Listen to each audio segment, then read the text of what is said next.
Good evening, नमस्कार, जय हिंद मेरे प्यारे दोस्तों। बीपीजी के टिप्स में आपका बहुत बहुत स्वागत है। दोस्तों, पिछले कुछ दिनों से मेरा हेल्थ सही नहीं था, इसलिए वीडियो नहीं बना पाया। बट अब से वीडियो कंटिन्यू रहेगा। तो चलिए दोस्तों, आज की इस सेशन में बात करेंगे भारत के राष्ट्रपति।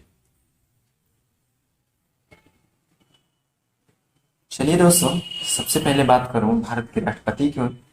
जैसे कि आप सभी लोग जानते हैं कि जो भारत का प्रथम नागरिक होता है वह भारत का राष्ट्रपति होता है।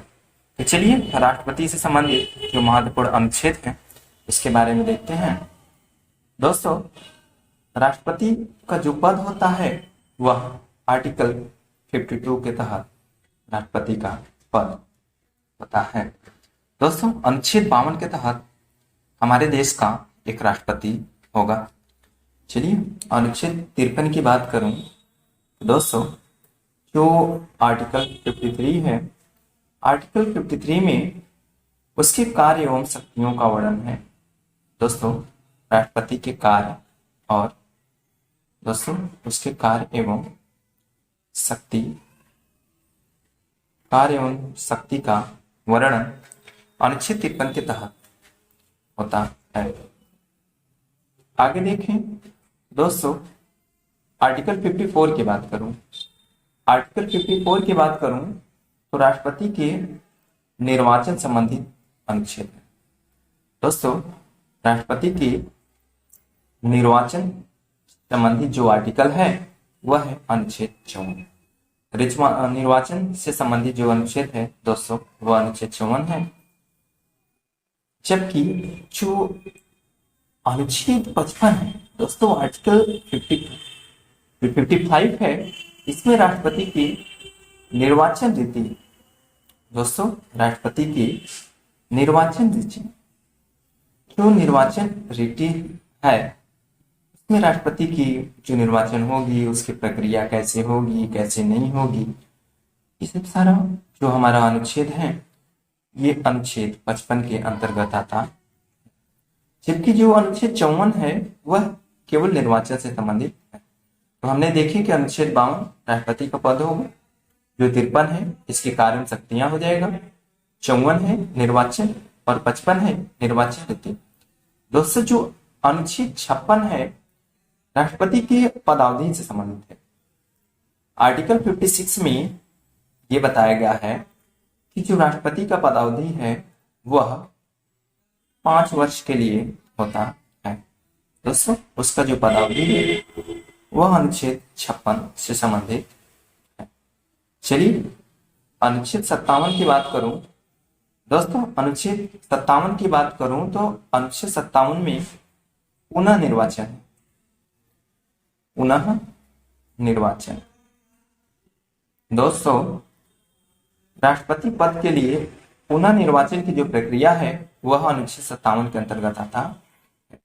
क्योंकि राष्ट्रपति पद के लिए यह जरूरी नहीं है कि वह कितनी बार राष्ट्रपति बने, वह एक बार भी हो सकता है, 2 बार भी हो सकता है, चाहे जितनी बार वह अपनी स्वेच्छा से खड़ा हो सकता है। तो उसकी जो पुनः निर्वाचन की प्रक्रिया है वह अनुच्छेद 57 के अंतर्गत आता है।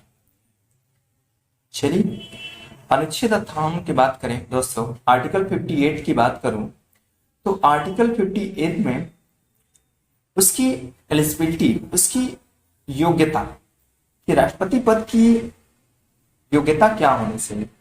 दोस्तों, जब वो राष्ट्रपति पद के लिए खड़ा होता है तो उसकी जो योग्यता है उसका निर्धारण जो है अनुच्छेद 58 के अंतर्गत किया जाता है। तो जो 57 है दोस्तों पुनः निर्वाचन है उसका, और 58 है उसकी योग्यता। अब अनुच्छेद 60 की बात करूं तो जो कि काफी ज्यादा इंपॉर्टेंट है। यदि आर्टिकल 60 देखूं तो आर्टिकल 60 में क्या है, उसकी शपथ। दोस्तों, उसकी शपथ से संबंधित अनुच्छेद जो है वो है 7। दोस्तों, 60 और 60 शपथ। तो आर्टिकल 60 याद रहेगा। आर्टिकल 60 में क्या है, उसकी शपथ। चलिए, अगला आर्टिकल देखते हैं। तो दोस्तों, अगला आर्टिकल है आर्टिकल 61, जो कि काफी ज्यादा इंपॉर्टेंट है। यह है दोस्तों महाभियोग। क्या है दोस्तों? महाभियोग। अनुच्छेद 61 के तहत राष्ट्रपति पर महाभियोग लगाया जा सकता है। तो इस तरह से हमने उसके प्रमुख आर्टिकल देखे। अब चलिए इसकी योग्यता के बारे में देखते हैं दोस्तों। यदि राष्ट्रपति पद की योग्यता की बात करूं, जैसे कि अनुच्छेद 58 अभी बताया आपको, चलिए तो इसकी जो योग्यता है, सबसे पहले वह भारत का नागरिक होना चाहिए, और दूसरा 35 वर्ष की आयु पूर्ण कर चुका हो। और जो तीसरा है, जो कि काफी ज्यादा इंपॉर्टेंट है, लोकसभा का सदस्य निर्वाचित किए जाने। दोस्तों वह लोकसभा के सदस्य निर्वाचित किए जाने योग्य हो, यदि वह राष्ट्रपति पद के लिए खड़ा हो रहा है तो। और जो चौथा है, वह किसी लाभ के पद पर न हो। तो यहां से हमने योग्यता देखे। चलिए अब आगे देखते हैं उसके निर्वाचन। दोस्तों निर्वाचन की बात करूं तो उसका जो निर्वाचन है अप्रत्यक्ष रूप से अनुपातिक प्रतिनिधित्व प्रणाली द्वारा होता है। दोस्तों कहने का मतलब है कि राष्ट्रपति पद के लिए आम जो जनता है वह इलेक्ट नहीं करेगी, उसका जो इलेक्शन होगा वह इनडायरेक्ट होगा, अप्रत्यक्ष होगा। चलिए देखते हैं। तो जब अप्रत्यक्ष होगा तो उसकी जो निर्वाचन मंडल है, निर्वाचन मंडल में ऐसी प्रक्रिया होगी। उसकी जो निर्वाचक मंडल की प्रक्रिया की बात करूं तो दोस्तों जो एकल संक्रमणी मत प्रणाली, दोस्तों जो निर्वाचन है वह इनडायरेक्ट तो होगा, लेकिन कैसे होगा? एकल संक्रमणी मत प्रणाली द्वारा होगा। चलिए निर्वाचन मंडल की अब बात करूं तो निर्वाचन मंडल में क्या है? संसद के निर्वाचित सदस्य प्रत्येक राज्य की विधानसभा के निर्वाचित सदस्य होने चाहिए। दोस्तों संसद के निर्वाचित सदस्य वो भी प्रत्येक राज्य की विधानसभा के निर्वाचित सदस्य होने चाहिए। और दोस्तों बात यहाँ ये है कि विधानसभा के निर्वाचित सदस्य होने चाहिए, क्योंकि दोस्तों विधानसभा सभी राज्यों में लगभग है, जबकि विधान परिषद सभी राज्यों में नहीं है। इसलिए राष्ट्रपति के निर्वाचक मंडल में विधानसभा के सदस्य ही भागीदार होते हैं। चलिए आगे देखते हैं। तो दिल्ली एवं पांडिचेरी की विधानसभा के भी निर्वाचित सदस्य उसमें रहेंगे। और इसकी जो निर्वाचक मंडल है, निर्वाचक मंडल में 50 प्रस्तावक होंगे। दोस्तों कितने? 50 प्रस्तावक होंगे और उतने ही, और दोस्तों 50 अनुमोदक भी होंगे। दोस्तों जितनी प्रस्तावक होंगे उतने ही अनुमोदक भी। तो क्वेश्चन कई बार पूछा गया है कि राष्ट्रपति के निर्वाचक मंडल में प्रस्तावक की संख्या कितनी होती है? तो दोस्तों 50 होती है। और जो है अनुमोदक की संख्या कितनी होती है? तो वो भी हमारा जो होता है वो भी 50 होता है। चलिए इसकी जमानत राशि की बात करूं तो जमानत राशि इसकी होती है 15। दोस्तों 15,000 रुपए इसकी क्या होती है? जमानत राशि। जो जमानत राशि है वह 15,000 रुपए होती है। कई बार ये भी क्वेश्चन पूछ ही देता है कि राष्ट्रपति की जमानत जो राशि होती है कितने रुपए होती है? तो होती है 15,000 रुपए। चलिए और आगे देखें तो राष्ट्रपति के निर्वाचन संबंधित कोई भी विवाद आता है तो उसका रिस्पॉन्सिबल होता है सुप्रीम कोर्ट। दोस्तों राष्ट्रपति का जो निर्वाचन संबंधी जो विवाद होता है, जो भी उसके निर्वाचन में समस्याएं आती हैं, उसका जो हमारा रिस्पॉन्सिबिलिटी होती है वो सुप्रीम कोर्ट की होती है। ये भी क्वेश्चन काफी इंपॉर्टेंट है। तो चलिए आगे देखते हैं। राष्ट्रपति की शक्तियों की बात करें। जब राष्ट्रपति की शक्तियों की बात करें तो दोस्तों इसमें जो पहला शक्ति है वह है कार्यकारी शक्ति। अब दोस्तों देखते हैं कि इसकी कार्यकारी शक्तियों में कौन कौन सी शक्तियां आती हैं। तो पहला जो आता है कार्यपालिका की शक्ति राष्ट्रपति में निहित होती है। जैसा कि दोस्तों जो कार्यपालिका की शक्ति होती है वह राष्ट्रपति में ही निहित होती है और यह इसकी कार्यकारी शक्तियों के अंतर्गत आता है। अगले कार्यकारी शक्तियों की बात करूं तो यह है मंत्रिमंडल के निर्माण का अधिकार। दोस्तों, मंत्रिमंडल के निर्माण का अधिकार राष्ट्रपति को ही है, वो भी इसके कार्यकारी शक्तियों के अंतर्गत। आगे देखें तो नियुक्ति और प्रक्षिप्त करने की जो शक्ति है, दोस्तों नियुक्ति और प्रक्षिप्त करने की जो शक्ति है, राष्ट्रपति जो नियुक्त करता है मंत्री को, जिन जिन लोगों को भी नियुक्त करता है, उसकी ये शक्तियां उसके कार्यकारी शक्तियों के अंतर्गत आती। और यहां तक देखें तो आयोग के गठन की भी शक्ति जो है वह भी इसके कार्यकारी शक्तियों के अंतर्गत आता है। तो यहां से मैंने चार कार्यकारी शक्तियों के बारे में देखा। वो चार कार्यकारी जो शक्तियां हैं राष्ट्रपति की, पहला है कार्यपालक की शक्ति और दूसरा मंत्रिमंडल के निर्माण के जो अधिकार है वो भी राष्ट्रपति को, नियुक्ति और प्रक्षिप्त करने की शक्ति ये भी राष्ट्रपति की कार्यकारी शक्ति है और चौथा है आयोग के गठन की। चलिए, तो ये चार कार्यकारी शक्तियां हो गई। अब बात करते हैं दोस्तों, अब इसकी विधायी शक्तियों की बात करते हैं। अगर विधायी शक्तियों की बात करें तो इसमें पहला है, यह संसद का अभिन्न अंग है। दोस्तों, जैसा कि संसद के 3 अंग होते हैं, राष्ट्रपति, लोकसभा और राज्यसभा, तो राष्ट्रपति भी संसद का एक अभिन्न अंग है। यह उसकी एक तरह से विधायी शक्तियों के अंतर्गत उसे प्राप्त है। आगे देखें तो लोकसभा भंग करने की शक्ति।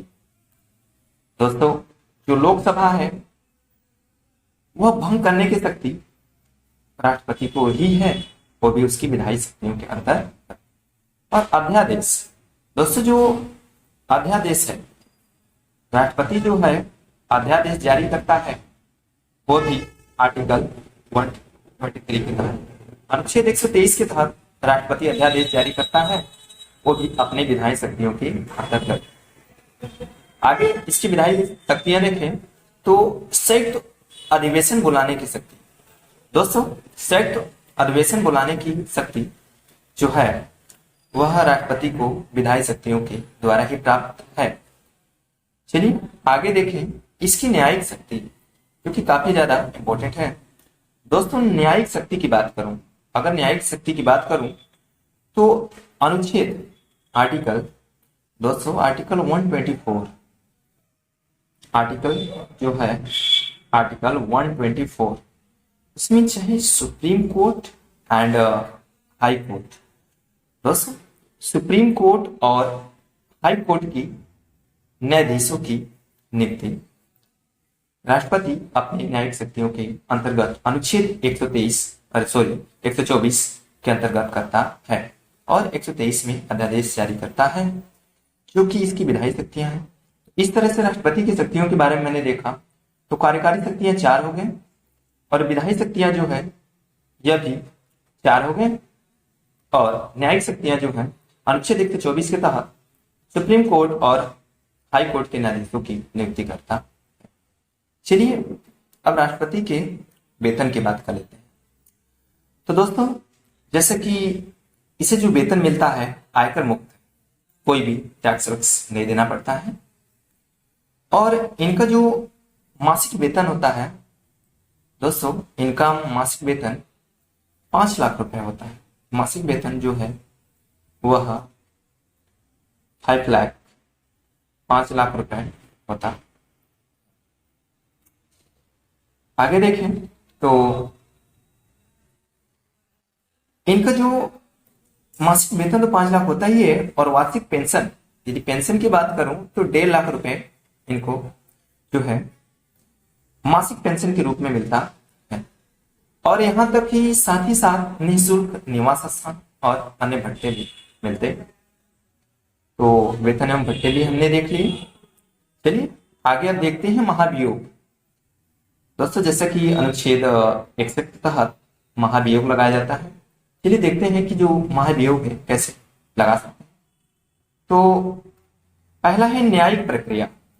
दोस्तों, न्यायिक प्रक्रिया द्वारा उसी पदस्थ करने की प्रक्रिया है, जबकि दोस्तों एक आम नागरिक को यह अधिकार नहीं प्राप्त है, जबकि राष्ट्रपति पर महाभियोग लगाकर उसे न्यायिक प्रक्रिया से उसके पद से उसे हटा सकते हैं।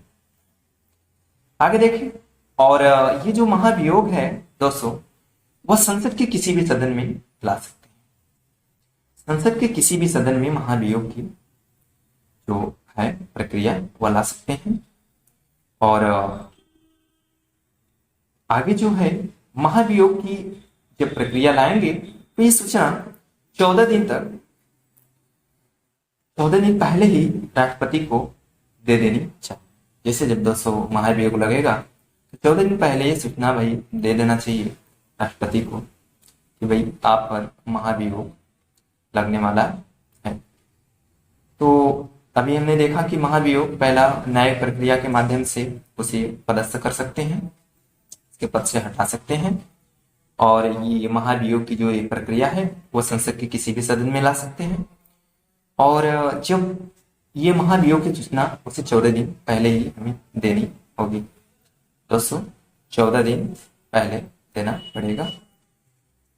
और चलिए आगे देखते हैं। तो आगे है संसद की दोस्तों, संसद की 1/4 सदस्य का हस्ताक्षर होना आवश्यक है। दोस्तों संसद की 1/4 सदस्य उस पर जब हस्ताक्षर करेंगे तभी यह प्रक्रिया उस पर लागू होगी। तो महाभियोग की प्रक्रिया हमने देख ली है। अब हम बात करेंगे इमरजेंसी की। जो राष्ट्रपति की आपातकालीन शक्तियां दी गई है, जो कि सबसे प्रमुख शक्तियों में से एक है। तो दोस्तों अनुच्छेद 352 से लेकर 360 तक राष्ट्रपति की आपातकालीन शक्तियां हैं। तो अनुच्छेद 352 के अंतर्गत राष्ट्रीय आपातकाल की शक्तियों का वर्णन किया गया है। और अनुच्छेद 356 के तहत राज्य के शक्तियों का वर्णन है दोस्तों। तो नेशनल इमरजेंसी है वो अनुच्छेद 352 में, और जो स्टेट इमरजेंसी है 356 के तहत राष्ट्रपति लगा सकता है। और जो अनुच्छेद 307 है दोस्तों फाइनेंशियल प्रॉब्लम, मतलब फाइनेंशियल इमरजेंसी, जो वित्तीय आपातकाल है वह राष्ट्रपति 360 के तहत लगा सकता है। तो 352 में नेशनल इमरजेंसी और 356 में स्टेट इमरजेंसी, और दोस्तों 360 में वित्तीय इमरजेंसी जो है वित्तीय आपातकाल लगा सकता है। और जैसे कि सैन्य शक्ति में जल, थल और वायु सेना का तीनों का यह सर्वोच्च सेनापति होता। तो दोस्तों इस वीडियो में हमने बात की भारत के राष्ट्रपति से संबंधित सभी महत्वपूर्ण फैक्ट। आई होप ये वीडियो काफी अच्छा लगा होगा, और इस तरह से वीडियो पाने के लिए बने रहें अपने यूट्यूब चैनल पीपीजी क्रिटिक्स में। तब तक के लिए जय हिंद, जय भारत। और दोस्तों आज से ये वीडियो कंटिन्यू रहेगा।